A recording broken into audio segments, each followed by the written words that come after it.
для всех, кого очень сильно задевают хейтерские комментарии.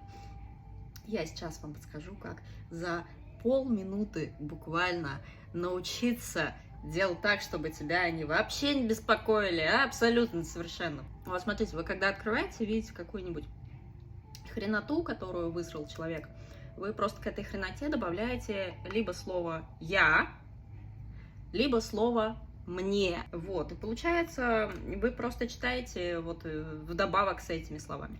Все. Человек только что написал про себя, что ему там что-то нельзя, что он какой-то плохой.